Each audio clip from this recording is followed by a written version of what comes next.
Hi sir. Hi hi. రీసెంట్గా చూసిన సినిమాల్లో మీకు బాగా నచ్చిన సినిమా ఏంటి? రీసెంట్గా ఏం చూసా? ఏ సినిమా వస్తుంది? మా ఇంటి బంగారం చూసారా? చూసారా? బాగుంది. లెనిన్ చూసారా? చూడలే ఇంకా. మా ఇంటి బంగారం చూస్తే ఏమనిపించింది?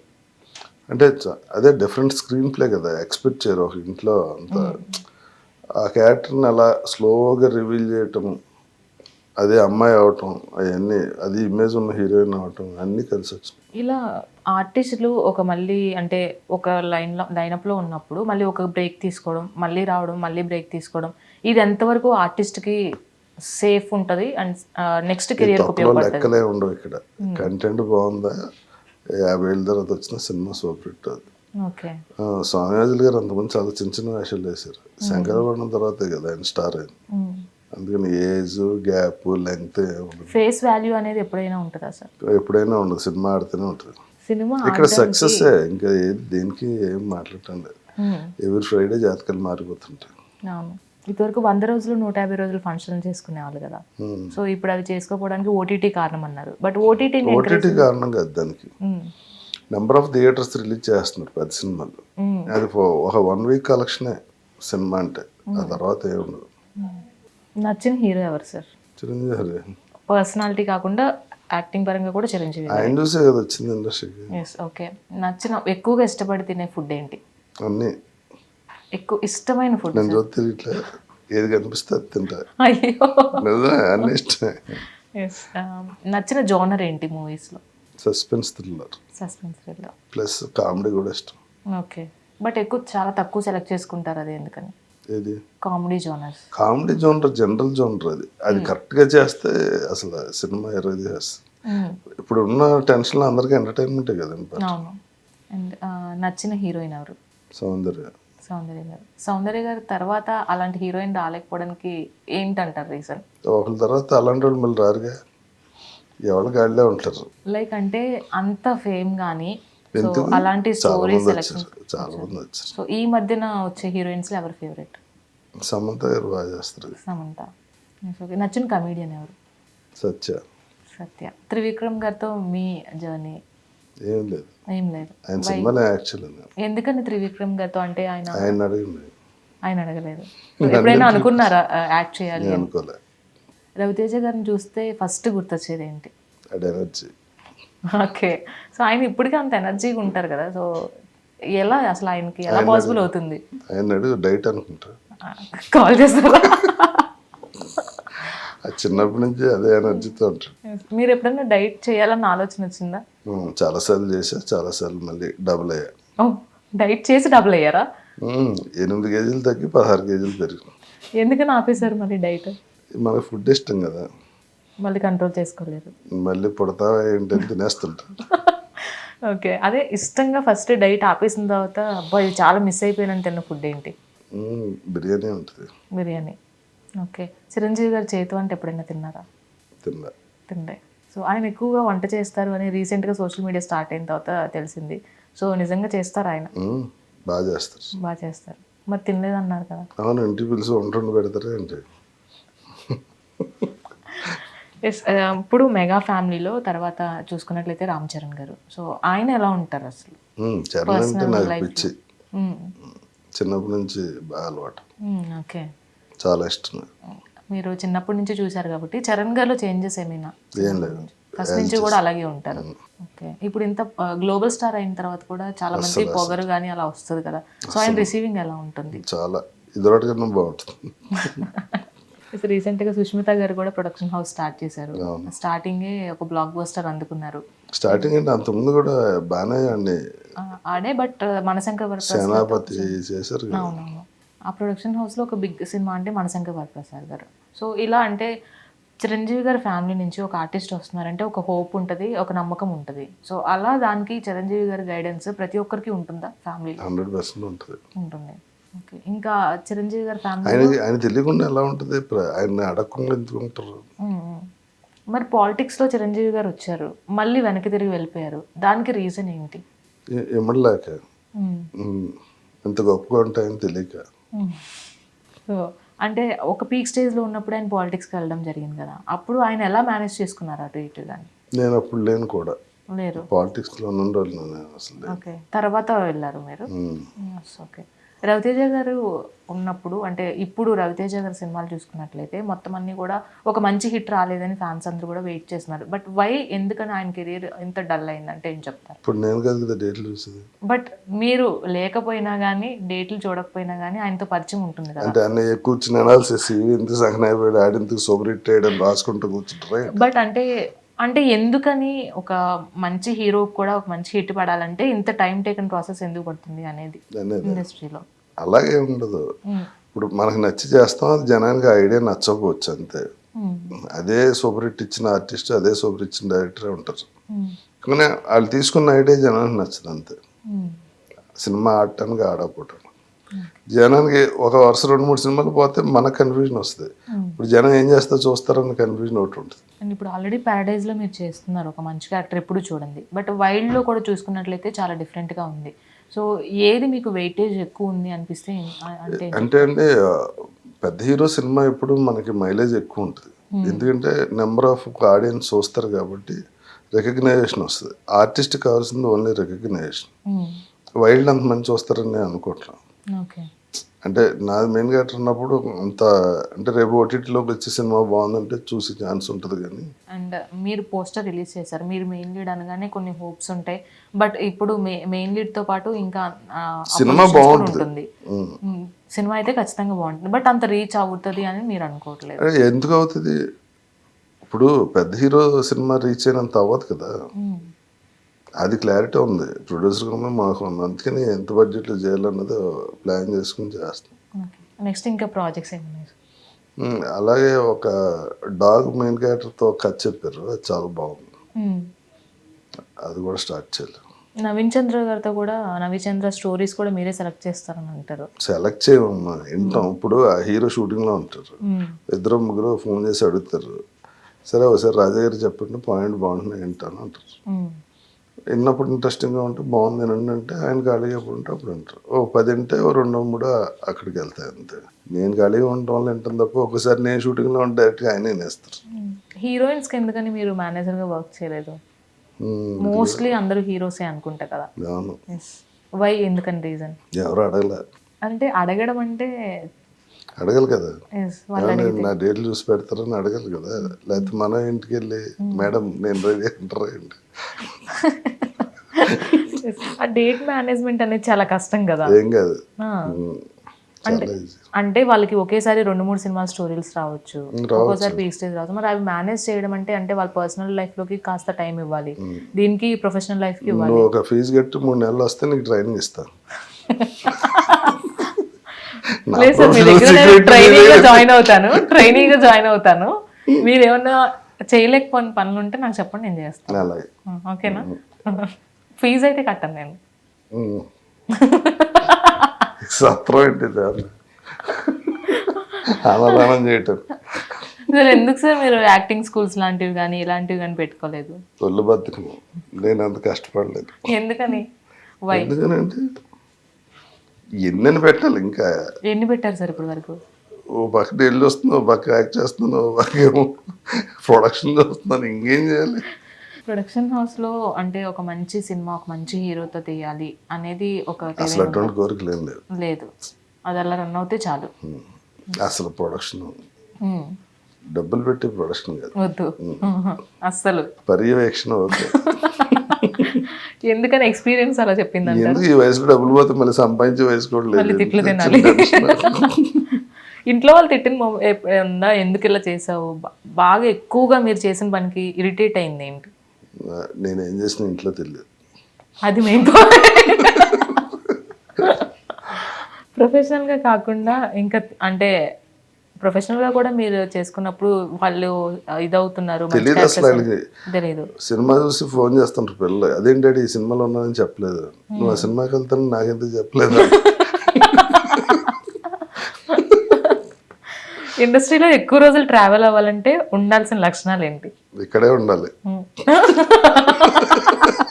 ఊరెళ్ళిపోకుండా. కాదు సార్, ఇక్కడే ఉండాలి, ఇక్కడే హైదరాబాద్లో ఉండాలి అలా కాదు. ఎక్కువ రోజులు ట్రావెల్ అవ్వాలి అంటే మంచిగా కెరియర్ బాగుండాలి, పేషెన్స్ ఉండాలి, ఓపిక ఉండాలి. ఓకే. రాత్రి స్టార్ అయిపోవాలంటే అవదు. ఎట్టి బస్సులో అదో ఫ్రస్ట్రేషన్ వస్తుంది. ఉమ్, ఒక్కొక్క డైరెక్టర్కి సూపర్ హిట్ ఇచ్చినా ఇంకో సినిమా సెట్ అవ్వాలంటే ఒక్కోసారి 3 నుంచి 5 పట్టేస్తుంది. ఉమ్, మనకు చాలా మంది రైటర్లు సూపర్ హిట్ ఇచ్చినట్టు ఖాళీ ఉన్నారు. ఉమ్. ఇక్కడ ఓపిక అది కావాలి, టైం. ఓపిక లేకపోతే చాలా కష్టం. అప్పట్లో సినిమాలు హిట్ అవ్వడానికి కూడా రైటర్స్ పాత్ర అనేది ఎక్కువగా ఉండేది అనేవాళ్ళు. ఇప్పుడు కూడా ఈ మధ్య చూసుకున్నట్టయితే అనిల్ రావుపూడి దగ్గర కూడా ఎక్కువ మంది రైటర్స్ ఉంటారు అని అంటారు. సో ఈ రైటర్స్ కీ రోల్ ప్లే చేస్తారా మెయిన్గా? ఇప్పుడైనా కంటెంటే కదా కీ రోల్ ప్లే చేసేది. ఇప్పుడు ఏంటంటే రైటర్స్ అందరూ డైరెక్టర్స్ అయిపోయారు. ఇప్పుడు రైటర్ కానీ డైరెక్టర్స్ ఎవరు లేరు, చాలా తక్కువ. వాళ్ళిద్దరు కూడా ఉంటారు. రాసుకుని ఆల్రెడీ రైటర్స్ని డైరెక్ట్స్ని చేస్తారు. సో సపరేట్గా లేరు. ఇదివరకు ఒక కథ పట్టుకుని ఒక రైటర్లు డిస్కస్ చేసి దాన్ని ఒక డైరెక్టర్ తీయటం అలా ఉండేది. ఇప్పుడు బి గోపాల్ గారు, కోదండరెడ్డి గారు, ఈవి సత్యన గారు వీళ్ళందరూ అలా చేసిన డైరెక్టర్స్. ఇప్పుడు డైరెక్టర్సే రైటర్స్ అందరూ. ఆ మార్పు వల్ల రైటర్స్ సెపరేట్గా తెలియట్లే. అండ్ అంటే ఇదివరకు రీజనల్ ఫిల్మ్స్ ఎక్కువగా హిట్ అవుతూ ఉండేవి మనకి. ఇప్పుడు కూడా రీజనల్ ఫిల్మ్స్ హిట్ అవుతున్నాయి, బట్ చాలా తక్కువగా వస్తున్నాయి. అందరూ పాన్ ఇండియా, పాన్ వరల్డ్ అని కాన్సన్ట్రేట్ చేయడం వల్ల ఆ హిట్ రేంజ్ అనేది తగ్గుతుంది అనేది ఒక ఒపీనియన్ ఉంది. రేంజ్ ఏం తగ్గదమ్మా. ఇప్పుడు వరుస ఒకే రోజు 3 సినిమాలు కూడా సూపర్ హిట్ అయిన రోజులు ఉన్నాయి. హిట్ రేంజ్ తగ్గదు, మనం తీసుకున్న కంటెంట్ని బట్టి ఉంటుంది. ఇప్పుడు ఆడియన్స్ ఇదివరట్లో లేరు. వాళ్ళు చాలా ఏంటంటే వాళ్ళకి మలయాళం సినిమా తెలుగులో వచ్చేస్తుంది ఓటీటీలో, కొరియన్ సినిమా కూడా చూసేస్తున్నారు. అవి కంటెంట్స్ ఎక్కడో ఉంటాయి. ఇప్పుడు మళ్ళీ మన ఇదివరట్లా తెలుగు సినిమా ఒక లేని అబ్బాయి వెళ్ళి బాగా డబ్బులు అమ్మాయిని ప్రేమిస్తే వాళ్ళు నాన్న ఒప్పుకోలేదు అంటే లేచి వెళ్ళిపోతారు. లేదు ఇప్పుడు అంత కంటెంట్ అడిగి ఎవరి 10-15 మినిట్స్కి ఆడ ఎక్స్పెక్ట్ చేసినట్టు ఉండకూడదు స్క్రీన్ ప్లే. ఇప్పుడు ఇంతవరకు లేగిస్తే రోజు పేపర్లో కొత్త న్యూస్ ఉండేది, కానీ ఇప్పుడు లేగిస్తే కామన్ న్యూస్ ఒకటి ఉంటుంది, భర్తలను చంపేసిన భార్యలని. సో దానిపైన ఏంటి సార్ మీ ఒపీనియన్? నీకు కూడా ఐడియా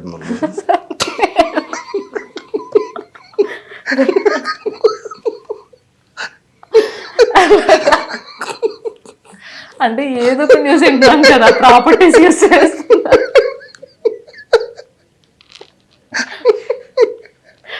నాకు ఐడియా లేదు సార్.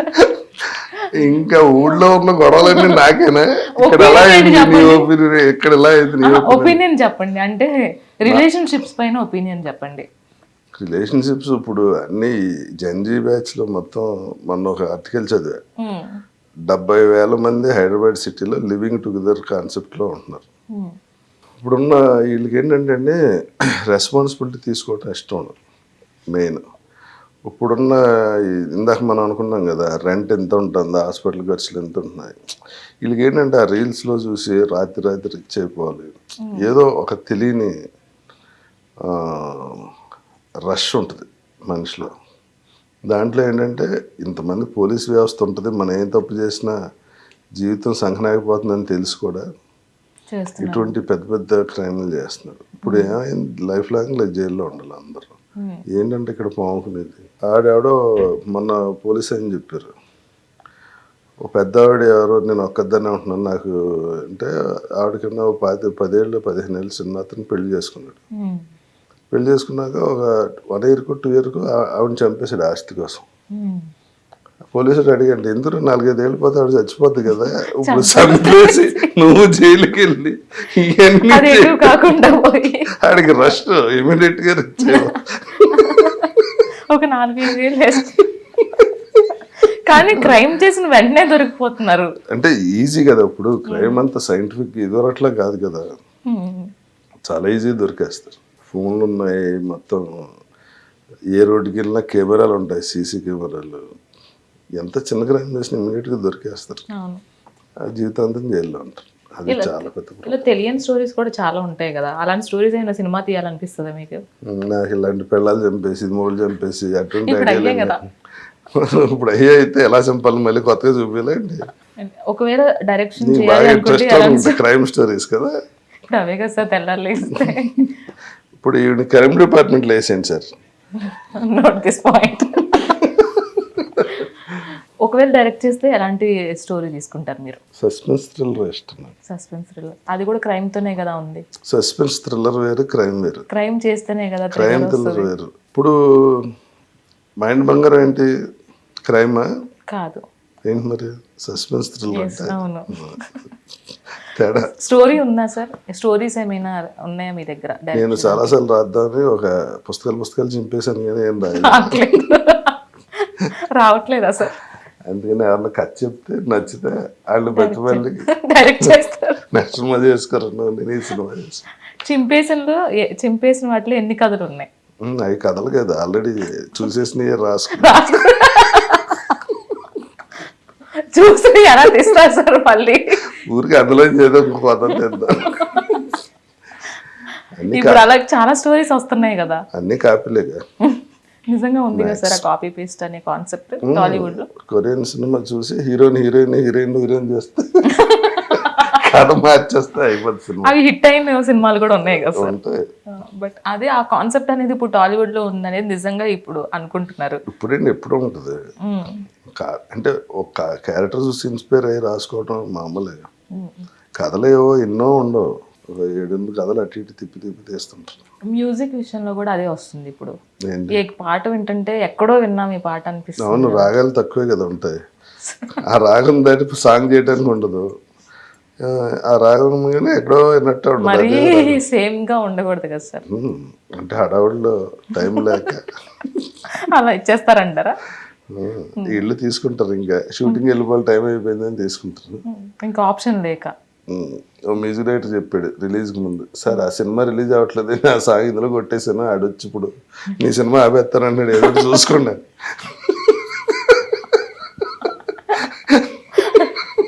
అయితే అవి కూడా జరిగాయి.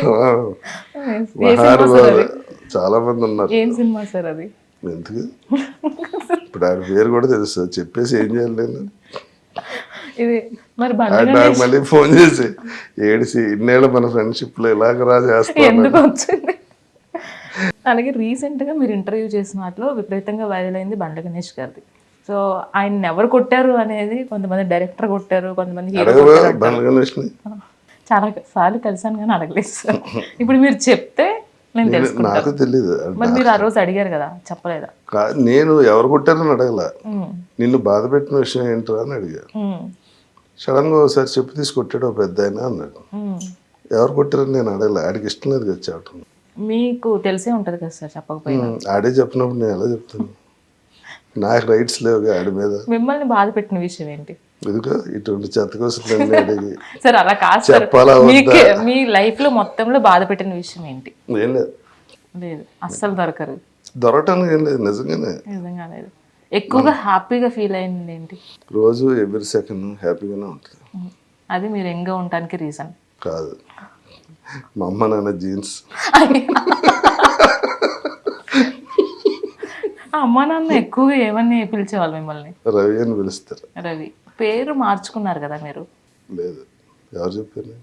అంటే జస్ట్ సెర్చ్ చేస్తుంటే తెలిసింది, రమేష్ నుంచి రాజా రవీంద్ర అని. బాగానే సెర్చ్ చేసాను. రమేష్ నుంచి రాజా రవీంద్రకి వచ్చి, రమేష్ నుంచి రవీంద్రకి వచ్చి, రవీంద్ర నుంచి రాజా రవీంద్రకి వచ్చి. ఎస్. వై, ఎందుకని మార్చుకోవాల్సి వచ్చింది పేరు? అప్పుడు కృష్ణ గారు అబ్బాయి రమేష్ బాబు ఉండేవారు హీరోగా. నేను ఫస్ట్ సినిమా చేసినప్పుడు మా డైరెక్టర్ సాంబశివరావు అని కృష్ణ గారికి బాగా దగ్గర, ఈనాడు సినిమా డైరెక్టర్ ఆయన. ఈనాడు కృష్ణ గారి 200 వస్తుంది. అప్పుడు ఇలా మన కృష్ణ గారు అబ్బాయి అన్నాడు కదా, ఇద్దరు కన్ఫ్యూజ్ అవుతారేమో, నేను చాలా పెద్ద హీరో అవుతాను అనుకున్నాడు అనమాట. పేరు మారుస్తారు, మార్చండి సార్. నన్ను ఇంట్లో రవి అని పిలుస్తారు. ఆ సినిమాలో హీరో పేరు రవీంద్ర. రవీంద్ర పెట్టానండి అన్నాడు. పెట్టండి అన్నాడు. అలా ఇచ్చిన పేరు. తమిళకి వెళ్తే అక్కడ రవీంద్ర ఉన్నాడు, ఆయన నాకులాగా ఉంటాడు. దీన్ని మళ్ళీ ఎక్కడ మారుస్తాను అని భారతీ రాజా, ఇళయరాజా లాగా రవీంద్ర రాజా అని పెడదాం అనుకున్నాను. రొటీన్గా ఎందుకులే అని రాజా తెచ్చి ముందు వెనక పెట్టాల్సింది మళ్ళీ ముందు తీసుకొచ్చి పెట్టారు. అలా రమేష్ రవీంద్ర, రవీంద్ర రాజా, రవీంద్ర. ఇష్టమైన పాట ఏంటి సార్ మీకు? పాడొద్దు, మీకు ఆడియోలో మ్యూజిక్ సెన్స్ తక్కువ, అసలు వినరు. కష్టం. డ్రైవింగ్ కూడా సైలెంట్ గానే ఉంటుంది. నేను టేప్ రికార్డ్ ఫుల్ సౌండ్ పెట్టాలా. ఎందుకు సార్ అసలు ఎందుకు ఇష్టం ఉండదు? ఇష్టం కాదు, మళ్ళీ మంచి సంగతి వస్తే ఎంజాయ్ చేస్తాను. ఏంటో ఎక్కువగా అంటే ఇష్టమైన హాలిడే స్పాట్ ఏంటి వెళ్ళింది? ఇల్లు. ఇంట్లోనే ఉంటారు, ఎక్కడికి బయటకు వెళ్ళరు? ఇష్టం ఇంట్లో అలా కూర్చొని. ఖాళీగా ఉన్నప్పుడు ఏం చేస్తారు ఇంట్లో? నచ్చిన సినిమా చూస్తా, క్రైమ్ థ్రిల్లర్స్ చూసుకుంటా. ఈ క్రైమ్ ఎలా చేయాలని చూస్తారా? అసలు ఎలా అంటే ఐడియాస్ ఎలా వస్తాయి, అక్కడ ఒక ట్విస్ట్ ఉంటుంది కదా, భలే ఆలోచిస్తాడు ఇలా. నాకంతా ఎక్కువ రైటర్స్ ఫ్రెండ్స్, ఓకే. వాళ్ళ క్రియేటివిటీ అంటే ఇష్టం నాకు. ఈ ఐడియా ఎలా వచ్చింది సార్ అని అడుగుతుంటా. ఒకసారి విశ్వనాథ్ గారిని అడిగా, సిరివెన్నెల సినిమాది, ఏమంటే మీరు కథ చెప్తే ప్రొడ్యూసర్ ఎలా ఒప్పుకునే సినిమా తీసాడు సార్ అని అడిగి. అదేంటయ్యా అన్నట్టు, హీరో గుడ్డోడు, కొత్తోడు, హీరోయిన్ మోగదే, వీళ్ళిద్దరికి లవ్ సీన్, ఎలా సార్ మీరు విజువల్గా ఎలా సార్ ఆలోచించారు మీరు, అసలు ఏం చెప్తే ప్రొడ్యూసర్ ఒప్పుకునే సినిమా చేశాడు సార్ మీకు? అప్పుడు ఆయన ఏం చెప్పారు? ప్రొడ్యూసర్ కథ చెప్పలేదు, నేను సినిమా చేస్తాను అనగానే చేయమన్నాడు అని చెప్పారు. అక్కడ హిట్ అయింది ఆ సినిమా. అసలు ఆయన ఎంత తక్కువ మంది ఇన్వాల్వ్మెంట్ ఉంటే అంత హిట్ అవుతుంది అనేది కరెక్టే అంటారా? ఏం కాదు, కాదు, డిఫరెంట్ ఒపీనియన్ ఉండాలి. ఇప్పుడు కాకిపిల్ల కాకి ముద్దని మీరు ఏం రాసుకుని మీకు బాగానే ఉంటుంది, అందులో ఏముందో అవతలోడు చెప్పినప్పుడే తెలుస్తుంది. అదేంటి సార్ అక్కడ అంటే అప్పుడు ఐడియా వస్తుంది. ఎంత ఎక్కువ మంది చెప్తే అంత పర్ఫెక్ట్గా వస్తుంది కాదన్నది నా ఉద్దేశం. చాలా మంది లైఫ్లో గాసిప్స్ వస్తూ ఉంటాయి, ప్రొఫెషనల్ లైఫ్లో. ఆ గాసిప్స్ ఇదేంటో ఇది నా లైఫ్లో జరిగిందా, నేను ఎప్పుడు చేశాను అనుకున్న గాసిప్ ఏదైనా ఉందా మీ గురించి? మీ గురించి రోజు వస్తూనే ఉంటాయి. అందులో మోస్ట్ మీరు ఎక్కువగా విన్నది ఏంటి? చాలా ఉన్నాయి, ఏదో మన సంబంధం లేకుండా. ఇందా మీరు అడిగారు కదా రవితేజ మిమ్మల్ని ఎందుకు వదిలేసాడు, అసలు ఈ జరిగినవి వేరే ఉంటాయి, వీళ్ళు రాసేసి. శ్రీకాంత్ ఊహం వదిలేసాడు, వాళ్ళిద్దరు శుభ్రంగా పొద్దున్న లెగ్గానే ఏంటి ఇలా చూసాడు, ఏదో వచ్చింది రాసేసి దానికోసం గాల్లో వదిలేస్తారు. అలా మీకు బాగా ఇరిటేటింగ్ అనిపించింది ఏది గాసిప్? నాకే అనిపించదు. తీసుకోరు ఎక్కువ అంటే ఇప్పుడు మీనింగ్ఫుల్ అనుకోండి తీసుకోవచ్చు, ఆడేదో మనకు కావాలని మన మీద ఆ రోజుకి ఆడ పబ్బం గడవటం కోసం చేస్తే అవన్నీ పట్టించుకో. కోపం ఎప్పుడైనా అది పట్టించుకుంటే దానికి వాల్యూ పెరుగుద్ది, వదిలేస్తే అలా కలిసిపోద్ది. మీకు కోపం ఎక్కువ అని కూడా అంటారు కదా? చిచ్చు అసలు లేదు, లేకపోతే ఈ పాటికి మీరు వేరే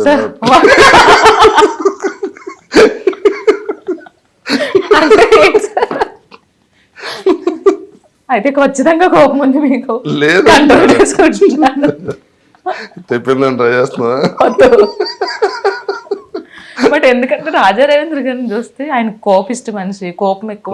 ఫేస్ డిఫెక్ట్, అది ఫేస్ డిఫెక్ట్ మనం చేసిన క్యారెక్టర్లో అది అలా వచ్చేసింది మీ వైపు. సో దానివల్ల ఎప్పుడన్నా నాకు ఎప్పుడో ఇన్సిడెంట్ గుర్తొస్తుంది. కృష్ణారెడ్డి గారు సినిమాలో పెళ్లి సీన్ రీషూట్ పెట్టారు. ఎందుకు సార్ అన్న, మీరు అమ్మాయి నెత్తి మీద చేపెట్టి ఇలా క్లోజ్ కట్ చేస్తారు కదా, ఇలా చూడటం, అది చూసేది కొంచెం వెల్నీగా ఉంది సార్. సార్ నేను మామూలుగా నా ఇమేజ్ అలా ఉంటుంది సార్, నేను బాగానే చూశాను, ప్రేమగానే చూశాను సార్ అన్నారు. లేదని రీషూట్ చేశారు. తర్వాత ఏం సారంటే బాగుందన్నారు, తర్వాత మళ్ళీ స్క్రీన్ మీద చూసి ఇంత ముందుదే బాగుంది సార్, ఇది ఇంకా దాడుతుంది, అంత ముందు స్టార్ట్ అయ్యారు. అలా ఉంటుంది. అంటే మనం ఒపీనియన్తో చూసినప్పుడు అవతల అలా కనిపిస్తుంటారు. నాతో పరిచయం అయిన వాళ్ళకి పరిచయం లేని వాళ్ళకి చాలా తేడా కనిపిస్తూ ఉంటుంది వాళ్ళ ఒపీనియన్లో నా మీద. రాజా రవీంద్ర గారి సర్కిల్లో ఎక్కువగా ఎలాంటి వ్యక్తులు ఉంటారు? రకరకాలు ఉంటారు. ఆ రకరకాల్లో మీకు ఇష్టమైన రకం ఏంటి? ఏ రకం, అన్ని రకాలు ఇష్టం మనకి, అందుకే అందరితో ఉంటాం. రకరకాలు అంటే చెప్పండి సార్, కొన్ని చెప్పండి. ఎన్ని రకాలు ఉన్నాయి మీ దగ్గర సర్కిల్లో? నా సర్కిల్ తెలుసు. నచ్చిన సర్కిల్, నచ్చని సర్కిల్. నచ్చని సర్కిల్ ఏముండదు, నచ్చితేనే కదా సర్కిల్. అరే ఆయన ఇంటర్బాబు ఇలా ఉన్నాడు అనిపించిన వ్యక్తి ఎవరు ఉన్నారు? ఎవరు లేరు. ఉన్నా కానీ చెప్పరు. నాకండి యాక్చువల్గా చెప్పమంటారా, నిజంగా నాకు ఈ మనిషి జన్మ అన్నదానికి నాకు చాలా విచిత్రంగా ఉంటుంది. మిగిలిన ఎవరికి లేదు. ఇప్పుడు మిమ్మల్ని చూసా, మీ మీద అనిపించిన ఒపీనియన్ నేను మాట్లాడగలుగుతా, మీతో డిస్కస్ చేయగలుగుతా, నేను చెప్పగలుగుతా ఏదైనా ఉంటే. అలా ఇంకెవరికి లేదు, ఏ జీవికి లేదు, మనకే ఉంటుంది. పైగా మనది ఏదైనా కనిపోతే చేయించుకోవాలంటే 10 లక్షలు అవుద్ది, కిడ్నీ పోతే 50 లక్షలు అవుద్ది, ఇంకోటి హార్ట్ అటాక్ వస్తే 1 కోటి రూపాయలు అవుద్ది. మన టోటల్గా మన బాడీలోని పార్ట్స్ కూడా అంత కాస్ట్లీ. అదొక సిస్టమ్, ఇంత తింటే ఇలా అంతంటే ఇలా. అది చాలా విచిత్రంగా ఉంటుంది నాకు. ఒక్కొక్కరిని చూసినప్పుడల్లా అలా అనిపిస్తూ ఉంటుంది, ఈ డిజైన్ ఏంటి, అది ఎంత గొప్పగా ఉందని. దాని వెనకాల ఇంకేం ఉండదు. మీరు నన్ను చీ అన్నా నాకేమనిపించదు, నువ్వు ఎక్స్ట్రాడినరీ, అసలు నీ అంత మనిషి నేను పుట్టాక చూడలేదు, నువ్వు దేవుడన్నా నాకేమనిపించదు. ఏది అనిపిస్తే అది మాట్లాడేస్తారు ఇంకా. అంటే ఇంకేం అనిపించదు, మీ మీద ఏ ఒపీనియన్ ఉండదు కదా నాకు, నా మనసులో కూడా ఏముండదు. ఏదన్నా అనిపిస్తే అది మొహం మీద అనేయడం, ఇంకా అంతటితో క్లియర్ అంతే. ఇక్కడ వదిలేసి మీకు అంటించి నేను వెళ్తా తప్ప, నేను అంటించుకుని నాకు కూడా తీసుకెళ్ళి విన్నవాడు బాధపడాల్సిందే కానీ నాకేం ఆ బరువు నేను మెయిన్ ఆ నెత్తి మీద పెట్టి వెళ్ళిపోతాను. అది అమ్మాయిలు కూడా అలా చూడకరా బాబు చెల్లెల్లాగా అని చిరంజీవి గారు అన్నారు కదా. సో ఎందుకన్నా అది చాలా మంది వెళ్ళి అర్థం చేసుకున్నారు కానీ నేనేం చేయలేను. నాకు అది చాలా విచిత్రంగా అనిపిస్తుంది. ఇప్పుడు మా తాతయ్య ఉన్నారండి, నాకు అసలు గుర్తు కూడా లేదు ఆయన ఎలా ఉన్నారు, ఫోటో కూడా లేదు ఇంట్లో. రేపొద్దున మా మనోళ్ళకి కూడా మన ఫోటో కూడా ఉండదు. దానికోసం ఇవన్నీ ఎదవగాలి ఏంటని చాలా లైట్ గా తీసుకుంటారు లైఫ్. తీసుకోవాలి కూడా, లేకపోతే కష్టం. సైకలాజికల్ ప్రాబ్లమ్స్ వస్తాయి. డాక్టర్కి ఫీజుల కింద వెళ్ళిపోద్ది ఆస్తి. మీరు ఇందాక నుంచి ఎక్కువగా డాక్టర్స్, సో ఈ ఇప్పుడున్న ఈ అంటే ఇంటర్వ్యూస్లో కూడా చాలా యూస్ఫుల్ ఇన్ఫర్మేషన్ అందిస్తున్నారు. క్యాన్సర్ గురించి కావచ్చు, అండ్ హెల్దీగా ఎలా ఉండాలి, అన్హెల్దీగా ఎందుకు ఈ హ్యాబిట్స్ అనేవి, దానిపైన ఎక్కువగా కాన్సన్ట్రేట్ చేయడానికి మీకు ఏంటి రీజన్? డాక్టర్ అంటే ప్రత్యక్ష దైవం కింద లెక్క కదా. ఇప్పుడు మీకు నిజంగా ఓ ఫీవర్ దగ్గు ఏదో వచ్చింది, అంతకన్నా పెద్దదే వచ్చింది అనుకోండి, ఒక హాస్పిటల్కి వెళ్ళి ఆపరేట్ చేస్తేనే కదా మనకి, అంటే ప్రత్యక్ష దైవం కింద లెక్క. ఈ చాలా చాలా చిన్న చిన్న ఇగ్నోరెన్స్ వల్ల చాలా పెద్ద పెద్ద రిజల్ట్. మిడిల్ క్లాస్ ఫ్యామిలీ వాడు ఒకసారి హాస్పిటల్కి వెళ్ళాలంటే అర్థమవుతుంది. ఒకసారి మా ఆవిడకి ఫీవర్ వస్తే హాస్పిటల్ జాయిన్ చేస్తే 3 రోజులకు 4 రోజులకు 50,000 బిల్ వేస్తారు. అదే ఫీవర్ మా అమ్మాయికి వస్తే మామూలుగా సాడల్ అంటే ట్యాబ్లెట్ ఏదో వేసుకుని తగ్గిపోయి, డోలో వేసుకుని తగ్గిపోయింది. అంటే అప్పుడు ఆ ఫీవర్ హైని బట్టి, అంటే హాస్పిటల్ రూమ్ రెంట్ కాడి నుంచి వాళ్ళు ఏదో ఈ సెంటర్లో, ఇప్పుడు ఇల్లే ₹1,00,000 ఉన్నప్పుడు అంత పెద్ద హాస్పిటల్ సెంటర్లో పెట్టినప్పుడు వాళ్ళకి బుగుళ్ళు ఖర్చులు ఉంటాయి కార్పొరేట్ హాస్పిటల్స్లో. అసలు అవైలబుల్గా ఉండాల్సిందే అది కదా వైద్యం కదా. అది ఇప్పుడు పేదవాళ్ళు వెళ్ళి హాస్పిటల్లో ఇప్పుడు దాని గురించి డిస్కషన్ మాట్లాడితే అది చాలా పెద్దది అవుద్ది, ఎక్కడికో వెళ్ళాల్సి వస్తుంది. ఎందుకంటే డబ్బున్నోడు ఇన్కమ్ ట్యాక్స్ కడితే, ఒకటి నేను పేపర్లో ఒకటి చూసాను, అది నాకు బాగా నచ్చింది. నేను 2 కోట్ల ఇన్కమ్ ట్యాక్స్ కట్టాను, మాకు ఇంత డబ్బు సంపాదించడం వల్ల థ్రెట్ ఉందండి, 10 మంది వచ్చి మా నాన్న చంపేశారు, నాకు సెక్యూరిటీ లేదు ఇక్కడ, నేను సంవత్సరానికి 2 కోట్ల ఇన్కమ్ ట్యాక్స్ కడుతున్నాను, నాకు సెక్యూరిటీ ఎందుకు ఉండదు? ఇప్పుడు నేను ఇన్కమ్ ట్యాక్స్ కట్టేది నా ఇంట్లో రోడ్లు బాగుండాలి, నా ఇంటి ఎదురుగుండా మంచి వాటర్ ఉండాలి, వీటికి కదా.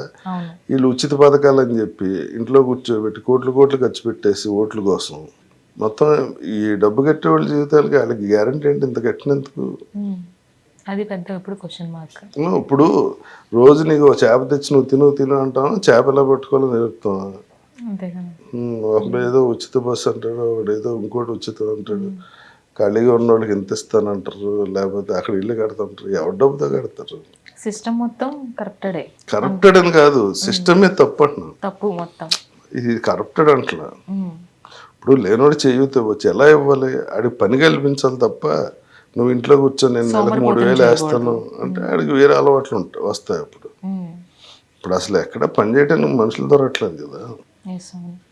నేను మా ఊరిలో ఇంట్లో కూర్చుంటూ వస్తారు డబ్బు అంటాడు, పని చేయరా తోటలో అంటే, నువ్వు ఇచ్చే చేత నేను ఇంట్లో కూర్చుంటూ వస్తాను. అలా అయిపోయారు. అది అసలు ఆ సిస్టమ్ ఏంటో, ఇక్కడ ఏం జరుగుతుందో. ప్రతి కంట్రీలోనే చదువుని హాస్పిటల్ ఫ్రీ ఉంటుంది, కంపల్సరీ కట్టించుకుంటారు, ఇక్కడ అది ఉండదు. అదే ఇప్పుడు ఎక్కువ భారం అవుతుంది. భారం ఏంటో మరి, ఏంటో మరి ఆ సిస్టమ్ అన్నది. ఫైనల్ గా రాజా రవీంద్ర గారిని ఒక వర్డ్ లో డిఫైన్ చేయాలంటే? రాజా రవీంద్ర. బేస్ వాయిస్ లో రాజా రవీంద్ర అని కాదు సార్. సో రాజా రవీంద్ర గారిని మీకు మీరు ఎలా చూసుకుంటారు? ప్రతిరోజు ఫ్రెష్ స్టార్ట్ అంటారు కదా, సో ఒక్క వర్డ్ లో చెప్పాలి అనుకుంటే మీరు ఏ టైప్ ఆఫ్ మనిషి? నా గురించి పక్కన అడగలు కానీ నా గురించి నేను దేవుడు లాంటి మనిషిని అని చెప్పి. మీరు ఒక్కొక్కరు మిమ్మల్ని చూస్తే కోపిస్తా అంటారు, ఒక్కొక్కళ్ళు బాగా దగ్గరగా మాట్లాడే వాళ్ళు చాలా ఫ్రీగా ఉంటారు. అబ్బాయి ఆయన సరే, ఇప్పుడు నా రాజారాంధ్ర గురించి నీకు తెలుసు కదా, ఇంటర్వ్యూ కాకుండా తెలుసు కదా, నీ ఒపీనియన్ ఏంటి? చాలా ఫ్రెండ్లీగా ఉంటారు. ఇంకా అదొకటే తెలుసు. నాతో అయితే చాలా ఫ్రెండ్లీగా ఉంటారు, నాకు అదొకటే తెలుసు. సో అంటే నేను మిమ్మల్ని కలిసే ముందు నా గురించి ఏమన్నారు బయట? చాలా కోపిస్తే ఆయన దగ్గరికి అసలు వెళ్ళకూడదు, మాట్లాడొద్దు, చాలా అరిసేస్తారు అన్నారు. బట్ దగ్గరికి వచ్చిన తర్వాత ఎంటైర్గా ఒపీనియన్ చేంజ్ అయిపోయింది. సో అలా నాకు అనిపించింది. బట్ మీరు ఏం చెప్తారు రాజా? నేను రోజుకు ఒకటే ఒపీనియన్ ఉండదు నా మీద నాకు. ఓకే, ఒపీనియన్స్ మీ మీద కూడా మారుతూ ఉంటాయి. అంటే సిచ్యువేషన్ బట్టి నేను మారిపోతుంటా కదా, అందుకని నా మీద నా ఒపీనియన్ కూడా మారుతుంటుంది. మోస్ట్ ఇష్టమైన ఫెస్టివల్ ఏంటి? రోజా ఫెస్టివల్ అంటారా? నిజమే, పొద్దున్న లెక్కనే ఫస్ట్ నేను అదే అనుకుంటా, 1 more day in my life, thank God అని ఉంటుంది. ఓకే, అంటే కొన్ని లక్షల మంది పొద్దున్న లేకట్లేదు, రాత్రి పడుకుంటా. లెగిస్తే చాలా బాబు లేచాను రా ఈ రోజుకి, థ్యాంక్ గాడ్ అంతే, అంతకన్నా ఎక్కువ ఏం లేదు అసలు. Thank you so much sir. So irritate చేశాను, ఎంటర్టైన్ చేశాను, కానీ బట్ నేనే నిన్ను ఇరిటేట్ చేశాను, నాకు అర్థమైంది. లేదు సార్, లేదు. బట్ మీ టైం మాకు ఇచ్చినందుకు, అడగగానే ఒప్పుకున్నందుకు చాలా thank you so much. Payment లేదా? ఇది కూడా రికార్డ్ అయింది. So I will sir, I will. Always welcome to mega 9 TV. ఇక్కడే ఇంటర్వ్యూ చేసుకోమంటారు.